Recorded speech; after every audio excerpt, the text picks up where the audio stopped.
Your host went to Glenn Beck's simulcast at the movies last night. I'm still a little shy of knowing exactly how to address this Common Core issue. I'm hoping to get some help today. Until recently, education had been off the front pages of our news media, as we just talked about. Common Core is a word you must know. We are still 19th and 20th in the leading industrial countries in educational performance. And as I understand it, Common Core must be grappled with to determine its benefits or plan to end it, as it is very controversial. Why it's controversial, I'm not sure. Today, Assemblyman Graf from Suffolk County will help us through what he has been working on about the new education and its current form, the Common Core. Welcome, Al. Well, hi, how are you? Look, first off, let me explain something. There are sound bites that the proponents of Common Core constantly give. Okay, college and career ready is number one. And the other one is we're falling behind under other industrialized nations. Okay. Okay? That's garbage. Okay? That's nonsense. Understand something. We sit here and we count every kid in our statistics. These other countries don't. Okay? It's like comparing apples to bricks. Okay? And the bottom line is they'll sit there and they'll say China. China only takes the kids that are scholastically superior, right? That's it. That's all they count, right? We count kids with learning disabilities. We count kids with English as a second language. I did not and know all of that. that. That's interesting. Yeah. The other thing, understand, Common Core itself, all right, is basically what they tried to do was an outline, all right? And they'll tell you that it's not a federal program, it's a state program. But it's a carrot and a stick thing. If you want money, you're going to sign up for the Common Core here, okay? That money's about to run out. But they gave you an outline, and the states filled in the outline. And typical of New York State, when New York State came in to fill in the outline, they screwed it all up, okay? If you look at the curriculum that they're trying to give, it's not age appropriate, it's not developmentally appropriate, it doesn't take in consideration children with learning disabilities, right, yeah. Doesn't take in consideration, kids that come from households that, look, there are some households where the parents are working 2 or 3 jobs to keep the lights on, okay? As much as they want education to be a priority, and now at Common Core, there are college courses to teach people with master's degrees how to help their 3rd grader with their homework. Something's fundamentally wrong. What do you think was the cause for this developmental idea to show up? What was the? Well, there must have been some reason. You know what? Bill Gates and the rest of them, all right, and Pearson, who wrote all the textbooks and everything else, basically what you did is, a lot of stuff like In Bloom that we killed this year, right, was a Gates affiliate, all right? So they were going to get all of this money, and Bill Gates would wake up another $1 billion each morning.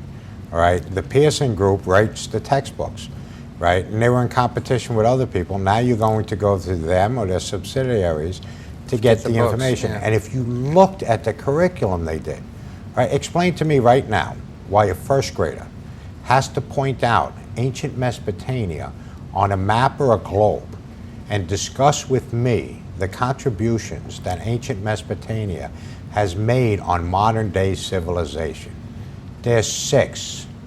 Get a clue, okay? Now, when I went for my degree in elementary education, we all learn different ways. Some people are textual, so they have to write it down in order to get it. Right. Other people, it's auditory, they have to listen to it. Other people, right, they're visual, they have to see it. We don't all learn the same way. And what we used to do is, when we taught to the middle of the class, all right? Then what we did is we may have given them seat work to reinforce what we taught.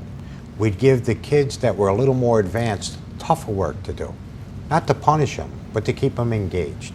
And then what that did is gave me the opportunity to work with the kids that weren't grasping the material, so that they did grasp the material and can keep up with everybody else. This is a one-size-fits-none program, okay? It's a script, and everything else, and it's just a nightmare for kids. I took a look at some of the math and tried to figure out what they were trying to solve in terms of mathematical problems, and I struggled with it because it looked like what they were really looking to do was focus on what was out of the picture, not what was in the picture. Those people who couldn't do it seemed to be a looming, obvious connection to the system. They were rewarding those who would fail. The system rewards those who fail. Right. Well, listen, when they did this curriculum, it's like they shut the teachers out. All right? They didn't have the professionals coming in. We have these fellows that are being paid, and they're through a grant, and they're the ones that are running this type of program. College students, and never taught in a classroom. Okay, they're the ones making the decisions up there. Okay, as far as the Common Core is concerned. All we have is sound bites. Look, I did 11 forums throughout the entire state. We went to all areas of the state, and we did it very differently than the Senate. The Senate limited people on how long they can talk and what topic they can talk about. We sat there and people walked up to microphones. The first thing I said was, get rid of the microphones, get me a table and a couple chairs. And when the people came up there, I said, okay, we're going to have a conversation. You're going to tell me, right, what your experience is, right? I heard about children as young as first grade, second grade that loved going to school. Now, all they do is cry. Right. I've had children who cannot get the homework done because they're all confused. I have parents that are confused. All right. I had one teacher, the most heart-wrenching story that I heard, okay, was I had a special ed teacher, resource room. And when you have a child, that's like, how can you put it, has special needs, what happens is you do what's called guided learning, all right? And there's a bond between a special ed teacher and a student. And you build that bond, you build that trust. It's very important. It's very important to make having this child succeed. And this teacher became nothing more than a hall monitor for these tests, all right? And the students looked up at her with tears in their eyes, going, I don't understand why you're not helping me like we normally do. And I can't help you on a test. And then all of a sudden she looked over and she noticed there was one little boy and he wasn't writing anything. So she walked over to see what was going on. And what she found was this poor kid who was so frustrated, he was stabbing himself in the arm with a pencil. And she burst out into tears uncontrollably. And through her tears, she said, this is the first time that I felt like a teacher because I am not a hall monitor, all right, or a test monitor. I took the pencil away from him and I told him that it's not that important, it doesn't matter. And look, a year ago, nobody wanted to talk about Common Core. I remember hearing about it, but you're right, there wasn't much... I would not let go of it. I didn't understand it. Well, I'm glad you didn't. And we had over 40,000 letters that went to the governor's office. And I've gotten fingers pointed at me that it's my fault that this has become an issue. And one of the things I said to him is, see, you're not getting it. Let me ask you something before you get into that. There's a federal and there's a state aspect to law. This is your effort on the state level. Right. A lot of the states, Ed Rahr and I wrote a bill. What I saw last night was federal, that's happening. Well, it's the same a thing is federal happening program. in all the states. If you want the money from the federal government, you have to comply with this. Okay, that's where the connection is, yeah. And Ed Rahr and I, Assemblyman Rahr, we wrote legislation that would actually put the brakes on Common Core. Is that Andy? No, Edward Rahr. Oh, I don't know. We put the brakes on Common Core, and we developed the blue ribbon panels. And it had like a teacher, a special ed teacher, a special ed, the parent of a special ed student. We had administrators. We put all of the people that are important to education on this. New York has always led in education. Why are we following now? Okay? And if you look at the material, the last test that they just gave out was missing 3 pages. 3 pages. I mean, Why Yeah. are we paying for this? Yeah. And this is the biggest unfunded mandate that you've ever seen on the schools, because the schools are paying over $100,000 to implement this nonsense, and they're getting $2,000 in return. Most of the money's staying in Albany, right? For administrative, look, if I wanted to destroy public education, This would be the way to go. this is what I would do. But look, and we've had problems before that. I remember when I first got up there, I had Commissioner King sitting in front of me in a hearing, and he handed me pie charts and bar graphs, and he's sitting there smiling. And I'm looking at the bar graphs, and finally I look up at him and I go, "What are you smiling about? You're sitting there calling these graduation rates. I'm looking at them as dropout rates." I go, "According to your Very high. graphs, all right, in low needs and moderate needs schools, the graduation rate is 73%. That means that out of 10 students, 3 are dropping out. In high need schools, the graduation rate is 62%, which means 4 out of 10 students are dropping out." And what I said to him is, I blame you for this, because you people require everybody to get a Regents diploma. And not every kid can meet that standard. They're getting frustrated and they're leaving school. They're dropping out. And they have no marketable skills once they leave here. I go, now when I went to school, we had a choice between a Regents diploma and a general diploma, a career track and an education track. There's nothing wrong with being a plumber. Okay, have you paid one lately? You know, they haven't done much work in that area. I had a Regents diploma, but when I got to college, I noticed that the remedial education level in the city university, I went to Hunter College, was a smaller number, but it was higher than it was before when it became a city university, and it just progressively got worse. The remedial education kept increasing at the university level. People weren't able to, they weren't learning anything in the system. Yeah, but let's be honest, some people are better with their hands. When I went to school, we had wood shops, we had automotive shops, we had electrical shops, and we need people. We like had that. all of this. Yeah. What they want to do is make everybody engineers. Right. We're going to make everybody engineers. We're going to make everybody architects. But guess what? We're not going to have anybody that'll be able to put the pipes together. That's right. Okay. Yeah. You know what? You need the people that can actually build the stuff. That's right. Not just design it. Right. Okay. And those people, the people that are building stuff, are making pretty good money now, right and those jobs, by the way, are still available, but there's nobody wants to do them. You know, the bottom line is we got to get government out of the classroom. Yeah. Okay, because you know what the scariest words in the English language are, right? I'm from the government. I'm here to help. Yeah. Okay, and in this case here, once they got involved in education, they screwed it all up. So I've been fighting over education since I've been up there, right? And you know, the things that New York State are doing is just, I think they've hurt us more than they helped us. And I've been fighting this battle for the last 3 years. You can't give this one up, because this is a major problem for our country. Well, we're actually doing a line right now. It's a Stop Common Core line. Yeah. And the idea behind it is to keep the conversation going. Right. Look, we have made headway. This year alone, the test is not supposed to count against the students, okay? The test is not supposed to count against the teachers now. In Bloom is gone, right? And they're actually out there talking about making something happen. Oh yeah, they're talking about, you know, looking at better BOCES programs, trades and stuff like that. Should we bring that back to the schools? And I haven't found anybody that disagreed with me. I even said this to the governor. He didn't even disagree with me. You know, it sounds, it's mechanically and logically, you're perfectly right to say that, and I agree with you. But it sounds like the people that are going into school now do have that design rather than build mentality, the one you described it before. Right. And because of that, I don't know how you move away from that quickly, but that's something you're trying to do. You can do that. What are you going to do about all of these children that dropped out without a high school diploma? Right, yeah. All right. And the other thing too is, take a look at, let me give you another example. This is how messed up this is.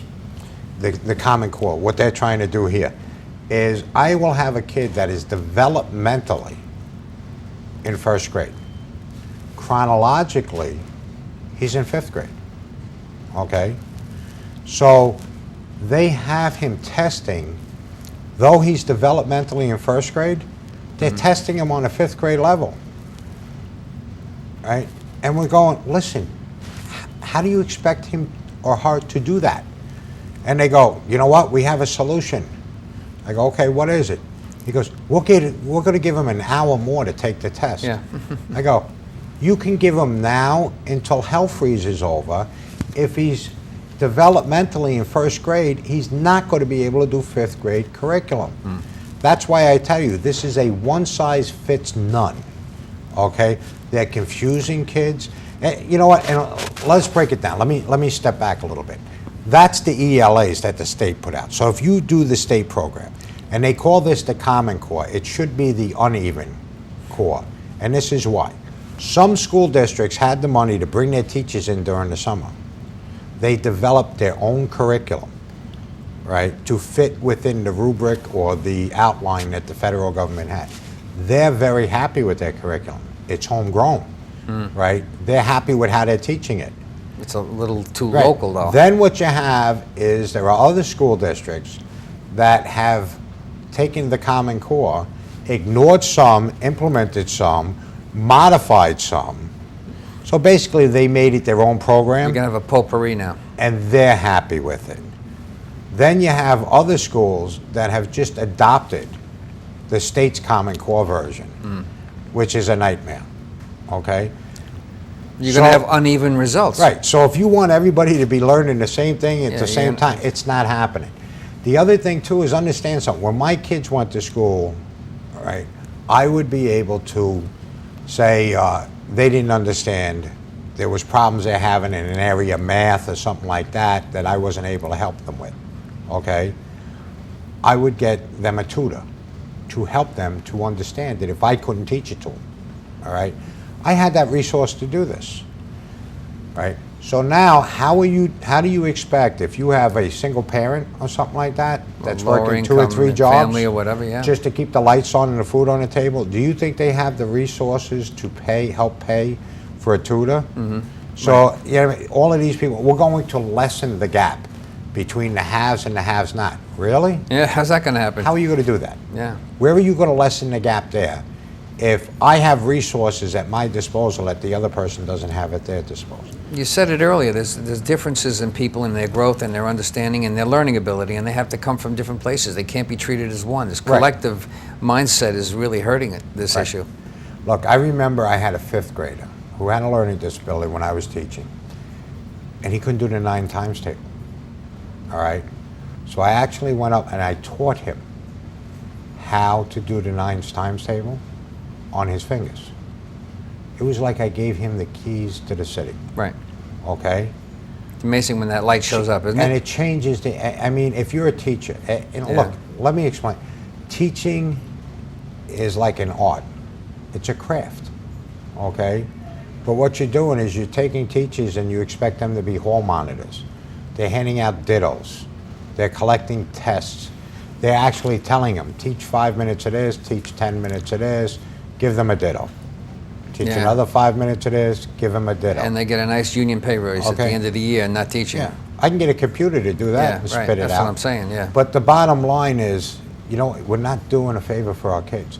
And the other thing that drives me nuts is they go, well, this is an experiment.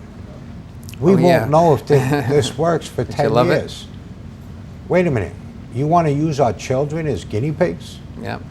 And if this is proved to be a failure in 10 years, you know how many children we just lost? Okay?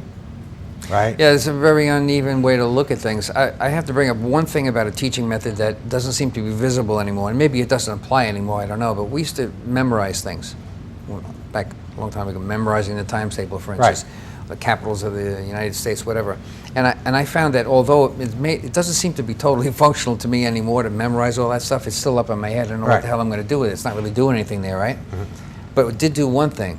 It gave me mechanical brain exercises to when I needed to utilize it, I can. I was wondering if you're familiar with anything like that in the Common Core. I don't think so, right? No, it doesn't do. Look, what I used to do is another teaching technique I used to use with young children is spelling words. Right, or like something. spelling memorization. And what I had is I had students that were getting 60s, then they were getting 90s, then they were getting 70s on the spelling test.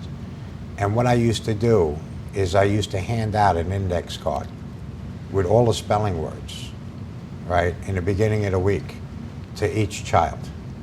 And tell them, look, put this in your pocket. And whenever you're just standing around, or when a commercial comes on TV, or you get a break someplace, just run through the words, look at it, you know, spell the words out to yourself, say the word, and stuff like that. After that, the lowest score I got was a 90 on the test. Sometimes it takes repetition. You were giving them skills on, right. on It's a learning brain. things, It's a brain skill, right? You know? And they're not giving the teachers the time. They're not letting teachers teach.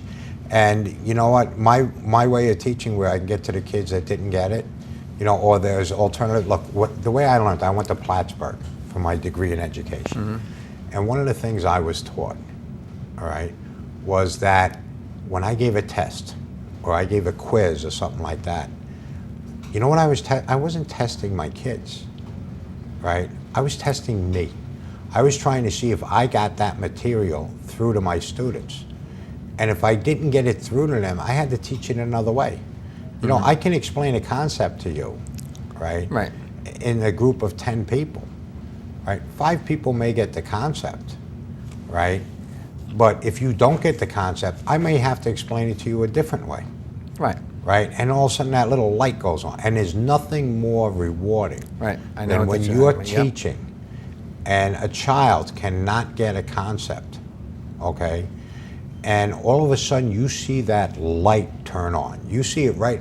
I know, it's amazing. I know exactly what you're talking about. Yeah. And if you ever taught and you taught children, I mean, you'll know that feeling. You'll know that look when all of a sudden that light of realization, okay, Yep.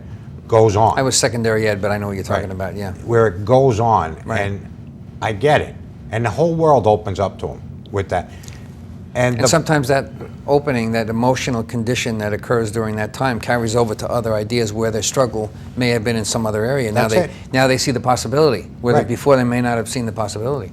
But under this program, you're not giving me time to make that connection. The people that are doing this have no experience in the classroom. Yeah, The they're people not that are the teachers, promoting right. this have no experience in the classroom. So, and probably that's why I was the biggest advocate for it.